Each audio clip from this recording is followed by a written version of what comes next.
বন্ধুরা, অঞ্জলিস কিচেনে আপনাদের সকলকে স্বাগত। বন্ধুরা, আজ আমি করে দেখাবো পটল চিংড়ি। খুব সুন্দর একটি রান্না বন্ধুরা, এটা আপনারা দেখতে থাকুন কিভাবে বানাই। প্রথমে কড়াই বসিয়ে তাতে তেল দিয়ে ডুমো ডুমো করে কাটা আলুগুলো কড়াইয়ের মধ্যে এক এক করে দিয়ে দিচ্ছি বন্ধুরা। এইভাবে সমস্ত আলুগুলো দিয়ে খুন্তি দিয়ে নাড়াচাড়া করে নিয়ে লাল লাল করে ভেজে নিলাম। এইবারে এক এক করে আলুগুলোকে একটা থালার মধ্যে ঢেলে নিলাম।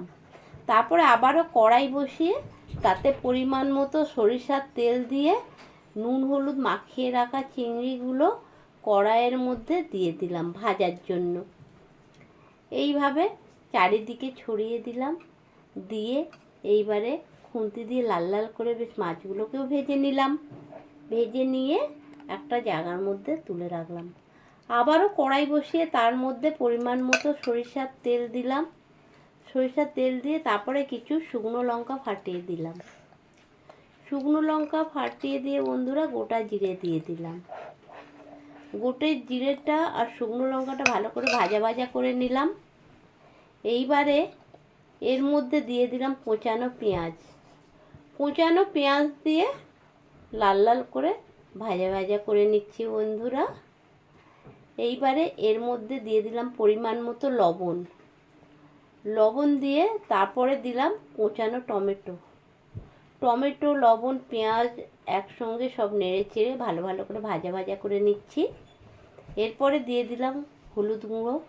হলুদ গুঁড়ো দিয়ে আবারও নাড়াচাড়া করে নিলাম। তারপরে পরিমাণ মতো এর মধ্যে দিয়ে দিলাম আদা আর রসুন বাটা।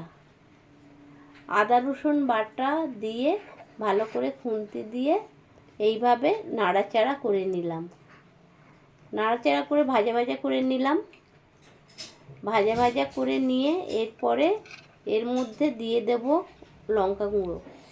লঙ্কা গুঁড়ো দিয়ে ভালো করে নাড়াচাড়া করে নিলাম যতক্ষণ পর্যন্ত না তেলটা ভেসে ওঠে। এইবারে বন্ধুরা কুচানো ভেজে রাখা আলুটা এই মশলার মধ্যে দিয়ে ভালো করে খুন্তি দিয়ে নেড়ে চেড়ে কষাতে থাকলাম।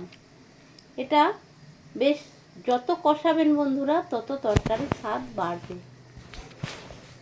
এইবারে নেড়ে চেড়ে দিয়ে এরপরে দিয়ে দিচ্ছি বন্ধুরা ভেজে রাখা চিংড়ি। ভেজে রাখা চিংড়িটা আলুর মধ্যে দিয়ে ভালো করে কষিয়ে দিলাম। কষিয়াতে কষাতে আবার জল ঢেলে দিচ্ছি। তরকারির মধ্যে প্রয়োজন মতো যতটা জলটা লাগবে আর কি ততটা দিয়ে দিলাম। তারপরে দিচ্ছি বন্ধুরা পটল ভাজা। হ্যাঁ বন্ধুরা, পটলটা ভাজার সময় দেখাতে পারিনি, এর জন্য ক্ষমা করবেন। এরপর ভালো করে পটলটা চিংড়ি আলুর মধ্যে মিশিয়ে নিলাম। মিশিয়ে নিয়ে এবার সব শেষে দিয়ে দিচ্ছি বন্ধুরা গরম মশলা। গরম মশলাটা ভালো করে ছড়িয়ে ছিটিয়ে দিয়ে ভালো করে খুন্তি দিয়ে নেড়ে চেড়ে নিলাম। তারপরে প্লেটে সার্ভ করে নিলাম। দেখুন বন্ধুরা কত সুন্দর হয়েছে এই পটল চিংড়ি। এটি খুব সুন্দর একটি রান্না বন্ধুরা, আপনারা করে খাবেন, খুব ভালো লাগবে। কেমন? টাটা।